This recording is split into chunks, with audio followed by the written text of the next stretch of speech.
Mirror formula.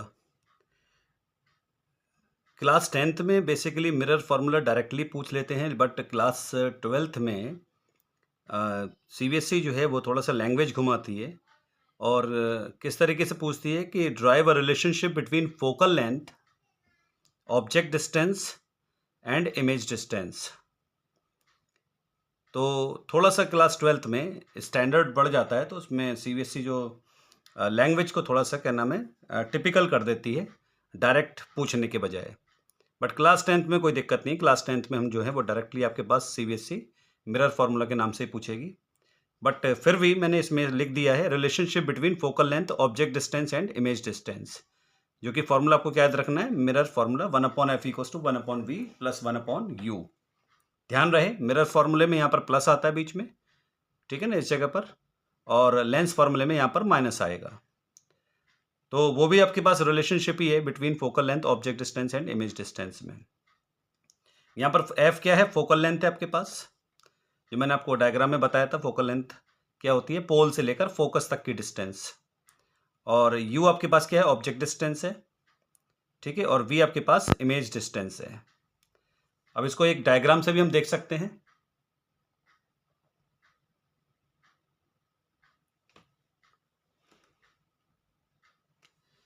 तो इस diagram में आप देख सकते हैं कि ये आपके पास एक जनरल डायग्राम है जिसमें ए बी आपके पास क्या है, ऑब्जेक्ट है, और ए डैश बी डैश जो आपको दिख रहा है ये क्या है, आपके पास इमेज है।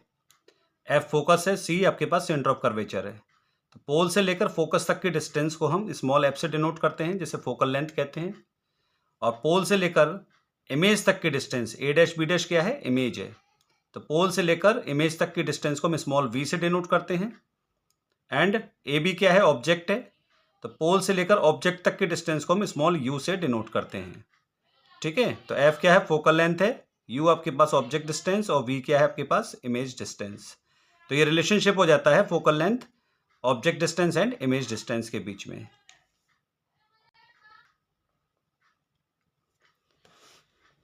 फिर आपके पास आता है लीनियर मैग्निफिकेशन। इसको हम बेसिकली स्मॉल एम से डिनोट करते हैं। क्लास 10th में सिर्फ और सिर्फ लीनियर मैग्निफिकेशन है, बट क्लास 12th में linear magnification as well as angular magnification दोनों ही हैं। एंगुलर मैग्निफिकेशन को हम कैपिटल एम से डिनोट करेंगे, बट उसकी बात हम आगे चल के करेंगे। तो फिलहाल अभी हमारे पास क्या है, लीनियर मैग्निफिकेशन, जो कि दोनों में कॉमन है, क्लास 10th में और 12th में। तो बेसिकली ये है क्या आपके पास, it is the comparison of size of image with respect to the size of object. यानी हम बेसिकली ये बोलते हैं कि इमेज जो है वो डिमिनिश्ड है या मैग्नीफाइड है या सेम साइज है। इसका मतलब क्या है कि इमेज छोटी है, बड़ी है, या फिर सेम साइज की है। तो किसको देखकर बोल रहे हैं, ऑब्जेक्ट के साइज को देखकर बोल रहे हैं। हम किसी एक पर्टिकुलर ऑब्जेक्ट की हाइट को देखकर उसे छोटा या बड़ा थोड़ी ना कह सकते हैं। अगर मैं आपसे पूछूं कि ये बताइए कि ये लेंथ जो है वो छोटी है या बड़ी है, तो आप इसको नहीं बता पाएंगे ना, जस्टिफाई नहीं कर पाएंगे इस चीज़ के लिए, ठीक है। सपोज अगर मैं किसी ऑब्जेक्ट के कंपैरिजन में पूछता हूँ, मान लीजिए ये रहा आपके पास ऑब्जेक्ट, ठीक है, और ये आपके पास सपोज इमेज आ रही है आपके पास, ठीक है ना, इतनी बड़ी इमेज आ रही है। फिलहाल अभी मैं वर्ड क्या नाम है डॉटेड नहीं बना रहा हूँ। तो आप क्या बताएंगे इस केस में कि इसको देखते हुए ये क्या है, इमेज आपकी बड़ी है, ठीक है ना। इसी तरीके से इमेज के साइज को हम जो है वो कंपेयर करते हैं किससे, ऑब्जेक्ट के साइज से। ध्यान रहे कि हम लोग जो क्लास 10th में साइज की बात करते हैं वो लीनियर साइज होता है। लीनियर साइज क्या होता है, हमेशा मीटर, सेंटीमीटर या मिलीमीटर में नापा जाता है। जैसे मैंने अभी अब थोड़ी देर पहले बताया था, क्लास 12th में एंगुलर मैग्निफिकेशन भी आएगा। एंगुलर मैग्निफिकेशन एंगल से संबंधित होता है, ठीक है, तो उसकी बात अभी हम यहाँ पर नहीं कर रहे हैं। तो क्लास 10th में आप लीनियर मैग्निफिकेशन ना करके कहकर मैग्निफिकेशन भी कह सकते हैं, क्योंकि अंडरस्टूड है कि वो लीनियर ही होगा क्लास 10th के लिए, ठीक है। बट 12th में लीनियर मैग्निफिकेशन इस शब्द का आप यूज जरूर करें, ठीक। लीनियर का मतलब है कि हाइट, विड्थ, ठीक है, जो कि मीटर, सेंटीमीटर, मिलीमीटर में जो नापे जाते हैं वो आपके पास लीनियर साइज कहलाते हैं।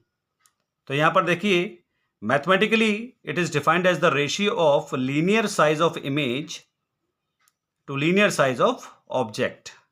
आप इसे इस तरीके से याद कर सकते हैं, I/O करके। I stands for image and O stands for object. ठीक है।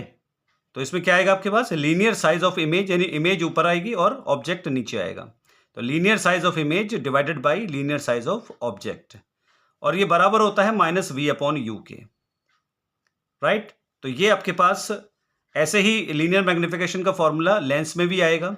लेंस में क्या डिफरेंस होगा, यहाँ पर, यहाँ माइनस की जगह प्लस आएगा, बस यहाँ पर माइनस आ रहा है आपके पास, ठीक है ना, वहाँ आपके पास प्लस आएगा। और मिरर फॉर्मूले में क्या था, यहाँ पर प्लस आ रहा है, वहाँ पर क्या आएगा, माइनस आएगा लेंस फॉर्मूले में। और इट इज़ यूनिटलेस क्वांटिटी, ठीक है। इसकी जो आपके पास यूनिट होती है, मतलब एक्चुअली यूनिट होती ही नहीं है, राइट, क्योंकि एच आई की आपके पास हाइट है और एच नॉट भी आपके पास सेम यूनिट को रिप्रेजेंट कर रही है, तो इसलिए दोनों क्या हो जाएंगी, कैंसिल आउट होके यूनिटलेस क्वांटिटी बना देंगी।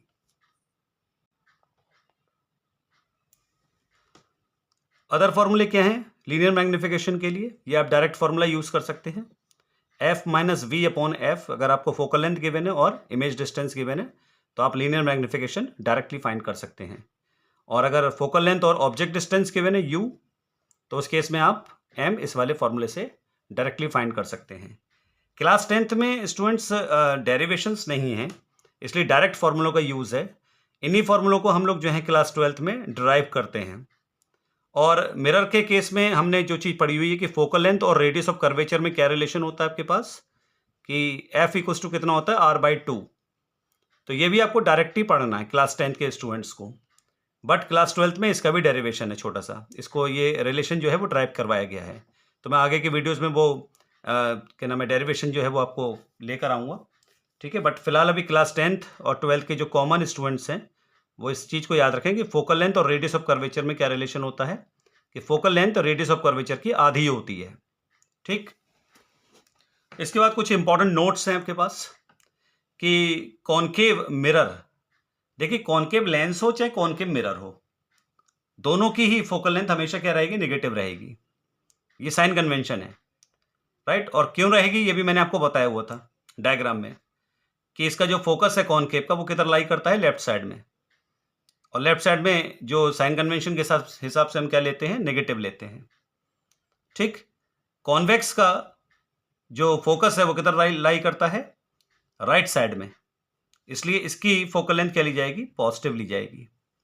तो ध्यान रखना है आपने, कॉनकेव चाहे लेंस हो चाहे मिरर हो, उसकी फोकल लेंथ हमेशा नेगेटिव होगी, ठीक। और कॉन्वेक्स मिरर हो चाहे कॉन्वेक्स लेंस हो, उसकी फोकल लेंथ क्या रहेगी, पॉजिटिव रहेगी आपके पास। ये कुछ साइन कन्वेंशन आपके पास लीनियर मैग्निफिकेशन के हैं, कि आप सपोज किसी न्यूमेरिकल में स्मॉल m कैलकुलेट करते हैं, तो m की वैल्यू या तो पॉजिटिव आएगी या नेगेटिव आएगी। तो यहाँ पर m की वैल्यू जो है, चाहे उसकी हम साइन की बात करें चाहे उसके न्यूमेरिकल वैल्यू की बात करें, दोनों ही चीज़ें कुछ ना कुछ रिप्रेजेंट करती हैं। अभी मैं एक एग्जांपल से आपको बताता हूँ। पहले ये देख लीजिए इसमें कि m अगर पॉजिटिव है तो इसका मतलब होगा कि इमेज जो है वो वर्चुअल और इरेक्ट होगी, और m अगर नेगेटिव हुआ तो इमेज कैसी होगी, रियल और इन्वर्टेड होगी, ठीक। मॉड ऑफ m का मतलब होता है एब्सोल्यूट वैल्यू या फिर सिंपली मैग्नीट्यूड। इसमें हम साइन कंसीडर नहीं करते, साइन हमेशा पॉजिटिव ही रहेगा इस केस में, सिर्फ और सिर्फ न्यूमेरिकल वैल्यू। वो न्यूमेरिकल वैल्यू अगर 1 से कम है तो इमेज कैसी होगी, छोटी, डिमिनिश्ड इमेज, ठीक है ना। मॉड ऑफ m अगर 1 के बराबर आया तो उस केस में क्या होगा, सेम साइज, ठीक। और मॉड ऑफ m यानी कि न्यूमेरिकल वैल्यू अगर 1 से ग्रेटर है तो उस केस में क्या होगा, मैग्नीफाइड यानी कि लार्ज इमेज मिलेगी आपको। अब इसका एक एग्जाम्पल देखते हैं। एक एग्जाम्पल है आपके पास, मान लीजिए m की वैल्यू आपने सॉल्व करी और -2.5 आ रही है। अब देखिए यहां पर m क्या आ रहा है, नेगेटिव आ रहा है। तो ये जो नेगेटिव साइन है आपके पास, ये नेगेटिव साइन जो आप देख रहे हैं, ये नेगेटिव साइन यहां पर क्या शो कर रहा है कि इमेज कैसी है, रियल है और इन्वर्टेड है, ठीक। और न्यूमेरिकल वैल्यू इसमें कितनी है, न्यूमेरिकल वैल्यू है 2.5। तो मॉड ऑफ m क्या लिखेंगे हम, 2.5। इसमें साइन कंसीडर नहीं किया जाएगा, जो कि 1 से ग्रेटर है, ठीक। और 1 से ग्रेटर के केस में ये देखिए लास्ट वाला जो केस है, इमेज कैसी होगी, मैग्नीफाइड। तो यहां पर आपको इमेज कैसी मिलेगी, मैग्नीफाइड इमेज।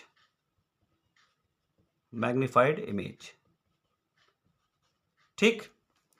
अब मान लीजिए आपके पास दूसरा एग्जाम्पल है